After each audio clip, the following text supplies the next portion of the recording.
Hi, my name's Keshet Neev. I'm a breaking news writer and editor at the Jerusalem Post. I'm Michael Starr, Diaspora Affairs correspondent and maple syrup enthusiast. Yes, and we are two Canadians at a round table, and we're going to be talking about Jewish concerns amid the election, which is coming up tomorrow. So I just thought that to begin, we'd position kind of where we are right now. Things kind of took an unexpected turn, I feel like. They did. The Conservative Party was ahead for a lot of the polling, Yeah. and now it's more neck and neck. But the Liberals have come out on top on a lot of the polling. Yes, and that's kind of not what I was expecting personally, because I kind of felt that there was more of an overall vibe, let's say, of wanting to change. The Liberal Party has been in office for nearly a decade now. And some people expected that there'd be a push for change. It's natural that once you have a party in power for so long, that especially when the situation with the economy and housing is Yes. going so poorly, that people want to change it around. seek any change whatsoever. But Exactly. And that's actually, it's very interesting. We have the Conservative Party head. His name is Pierre Poilievre, and his motto is change. That's really what he's putting an emphasis on right now. What happened is we have also the Liberal Party, and Mike Carney is the head of that party. This is actually a very recent development that he became the head. He was not the head before. It was Justin Trudeau for nearly a decade. And what happened is back in January, Trudeau resigned. And when the Liberal Party did an election, Mark Carney, he actually won by a landslide. He's a banker. That's more of his role before this. He did work with Trudeau. He advised him during his regime. During his tenure as prime minister. Yeah, during his tenure, he's kind of putting a focus right now more on helping the middle class, which are the ones that are really more struggling now because of as you mentioned, the rise in the housing market prices, which have really spiked, and the overall decline in the economy. And in addition to that, we also have kind of a change because Trump has recently come into office, Donald Trump. This has kind of really changed the power dynamics. Trump has imposed tariffs on Canada, which has kind of already shook the ground a little bit there. And then he's made repeated statements about how he wants to make Canada the 51st state. He wants to gain sovereignty. It's kind of like a backhanded threat, almost feels like, to Canadians, because Canadians really value their history and their culture, and they don't want to be part of America, most of them at least. So I think that a lot of people are feeling kind of defensive about the tariffs, about Trump's comments, which I think are probably a joke that's gone a little bit too far. We're going to make it the 51st state. I don't think it's a joke anymore. I think he genuinely... It's hard to tell at this point, but I think what is for certain is that people have seen the Conservative Party as having sort of common cause with the Trump administration. And I think the shift in polling to put the Liberals on top is kind of tied to the perceptions of the Conservatives as being close to Trump. And because Canadians are so defensive right now and elbows up, that's kind of slowed the advance of the Conservative Party. Both candidates have condemned the statement. We're going to make it the 51st state. Some people say Canada makes the best maple syrup. I would say Vermont's maybe the best, maybe the greatest. Depends. A lot of people say it. I'm getting a little scared right now. I don't know. I'm scared that I'm scared you're going to come for my country. Right in front of me. Don't take it. Donald, it's not such an easy thing to declare sovereignty. No, we can't put Jordan Peterson into this. I'm really going to get canceled. Okay. There's some real psychopaths out there. Yeah, it's true. Okay, so we're talking about the kind of defensive posture that's led to the kind of shift in polls. Yes. What I think is really surprising also is kind of the drop that we've seen in the NDP and the Bloc Québécois. is the NDP had 25 seats Right. in Parliament. And granted, there's now more seats in Parliament in general, but to drop down to a lot of projections around like 5 seats shows like how difficult the position is for that party right now, which had previously been supporting the Liberal government in its minority position, and now the Liberals are even poised to have a majority government possibly, which is something that haven't had like 5 Yeah. years, and so that is a question of, well, are they going to be a little bit more centrist? They're going to have to rely less on appealing and appeasing the NDP. So that's a big question, and for Mr. Singh, who leads the party, it's kind of a do or die moment, because if they lose that bad, he might not stick around as leader. That could signal a huge change for the party if it gets new leadership, or they recognize whatever we were doing this round was not working. Right. And also that probably gives more power to the Liberal Party as well,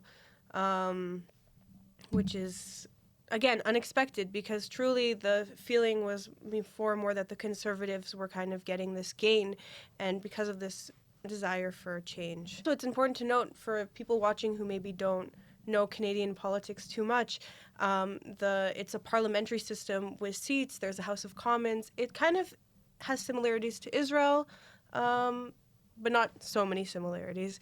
And that kind of leads us to, the whole Trump situation, little big shifts. We haven't really addressed the Jewish community and how they are feeling during all this time, and also what's been going on in Canada for the Jewish community as Trump has gotten into power, and as these elections have gone on. Again, we have different stances on Israel from both the sides. We also have the war in Israel going on at the same time, which still has not ended. And we've seen Trump's more pro-Israel stance ever since he's gone into office. The Conservatives are mirroring Trump's policies. We can see that.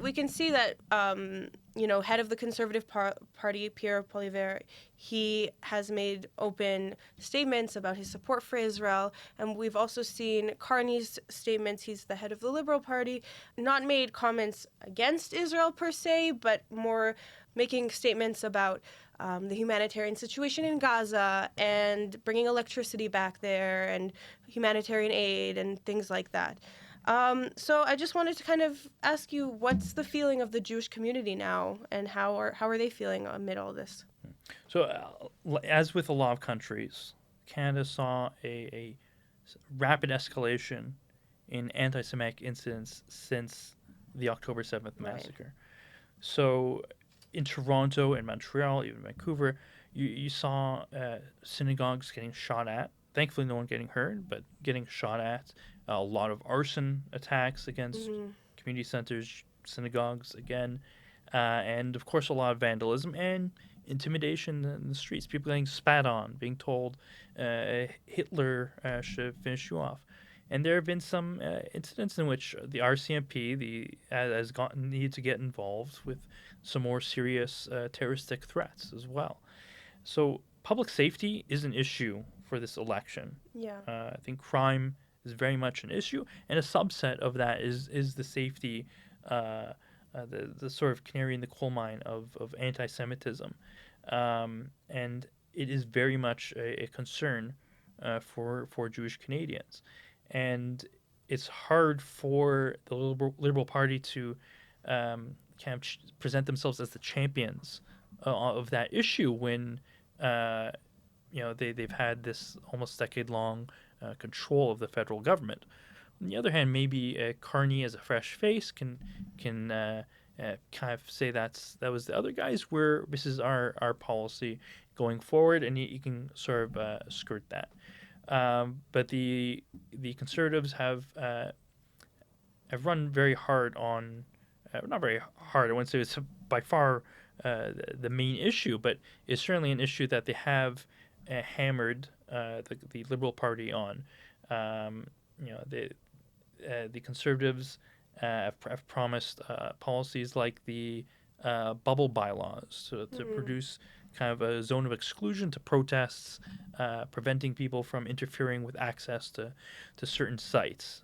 Legislation like that. Pro-Palestinian protests? Yeah. Like to allow them to occur in certain areas? Well, to prevent them from occurring close to a synagogue in a way that might intimidate Canadian Jews from entering. So putting like legislation behind that to kind of to protect the Jewish community. There have been a few cities that have already kind of pushed to implement or discuss such legislation.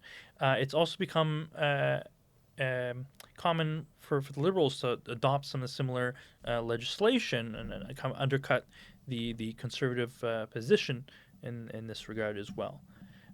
So during the French language debate that was recent and the English language debate, anti-Semitism definitely was an issue that almost all of the federal party leaders discussed and expressed a desire to find a solution for it. Something that came up was also the anti-Israel protests themselves, which ties into the exclusion zone. Obviously, conservatives are much more critical of these protests or rampaging riots that as they're referred to in the debate.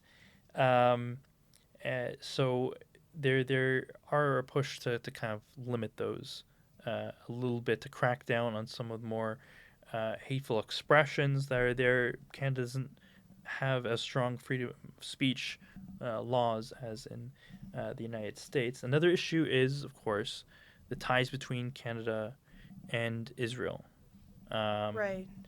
This came up during the debates a lot as well. That were going on this past week, or conservatives have said that they are interested in defunding UNRWA, and but perhaps investing aid into other organizations that are not as compromised in the Gaza Strip. Carney has said that he does want to continue aid for UNRWA, as has Singh. But Carney has also been a little bit more vocal about freedom for hostages and for Israel needing to defend itself. But he's also had a lot of gaffes that he's made that he's had to walk back. There was an incident in early April in which protesters shouted out, "Stop the genocide," something along that lines. And then Carney responded, "I know, that's why we have an arms embargo." So he had to walk that back. I thought that he was saying something about the humanitarian situation, and that's why we have arms embargo. So they've had to go back on that issue a lot. There have been certain Liberal MP candidates who have said, yes, it is a genocide, what's going on in Gaza. Singh has kind of hammered Carney on this issue in the debate. He's like, "Oh, you have to call it a genocide. Make a statement about it." And not that it's really helped NDP in the polls, but you do see NDP is kind of signed on, along with Green Party for the most part, onto this Palestine votes pledge. Yes. Which calls for things like a two-way arms embargo. Ban on financial interactions with property ownership interactions with settlements and disputed territories, and other things. So it's kind of like, I also, just to parallel that to the Conservative Party, I know that I saw just recently your article actually about that Poilievre went to the Nova exhibit. So it seems to me it's like a stark contrast almost, because while the things that Carney is doing may not seem so extreme, just when you're kind of paralleling it to what Poilievre's up to, and I saw him at the Nova exhibit, and he, it was just Holocaust Remembrance Day last week, so he made a statement, and he said, like, Am Yisrael Chai, I saw it. So I think that contrast kind of really, like, accentuates. Absolutely, Possibly. absolutely. He's been very supportive of Israel. He sees Israel as an ally. Yes. He believes that Canada should, develop this alliance. That Israel has a right to defend itself. Right. That Hamas is a terrorist organization that needs to be defeated. And he's even gone so far as to say things like, Hamas, perhaps foreign-born Hamas supporters, visitors, people on visitor visas should be deported. I think it's interesting to kind of look at the history a little bit now, just because I know that Poilievre was part of the Conservative Party back when Stephen Harper was in office. And Stephen Harper, for those who don't know, was the head of the Conservative Party in the last time that the Conservative Party was in office, so again, almost a decade ago, and he was kind of like the last one before Trudeau came in. We can see that also when Trudeau was in office, there were similar statements about Gaza being made, about the humanitarian aid and things like that. Similar, I think also how you mentioned there were kind of like some blunders that Carney made along the way, so I think that kind of happened with Trudeau a little bit. And then when we look back further, I just remember I came to Israel like right when there was the shift. I came in 2015. That was exactly when they did the elections and Trudeau came into office. So I never lived in Canada like during that time. I have friends who've kind of told me, but like I didn't experience. All I know is that when I was living in Canada, the general feeling was kind of like Stephen Harper who was the prime minister, is this great friend of Israel. He was like, people were saying, like, in our synagogues, like, this is, like, the greatest friend that, the most pro-Israel leader that Israel has ever had. You know, this was before, like, Trump's time or anything like that. So that was kind of the sense. And Canada had a really more close relationship with Israel. I think also living there as a Jew, I'm from Calgary, which is a small Jewish community. There's, like, 4 synagogues there. It's really, like, close. Everyone kind of knows each other in the Jewish community. And I think we had like one anti-Semitic incident once. And I think it was dealt with like really well. Like they found the people and they admitted and everything. So I think we had like one anti-Semitic incident. Other than that, it wasn't too much of a problem back then. I don't know, when were you in Canada? Like, did you feel were you there recently? Did you feel... I haven't been there recently, but I've spoken to a lot of people that are in Canada right now, and there is some apprehension, a lot of disbelief about the switch between the Liberals and the Canadian and the Conservatives in the polling, and there are concerns that it's just going to be more of the same. They're not going to deal with any of the issues of anti-Semitism, of the bi-weekly protests. Yeah. And I'm hearing from some people, and this needs to be taken with a grain of salt. But I've even heard people saying, well, if the Liberals come back into power with a majority, it's a repudiation of all overtures to fix the problems, or to hold people to account for problems, and there's nothing that they can do, and so they feel that the only choice that they have is to leave. Yes, people are saying that they feel like it's gotten to that point almost. Yeah, but again, these are projections. Right. We'll have to see what happens in the coming days following Election Day, and we'll see what happens for the Jewish community, and hopefully whatever happens, it will be for the best for Canada and for the Canadian people. And cheers. Pour it in the cup. We gotta drink this.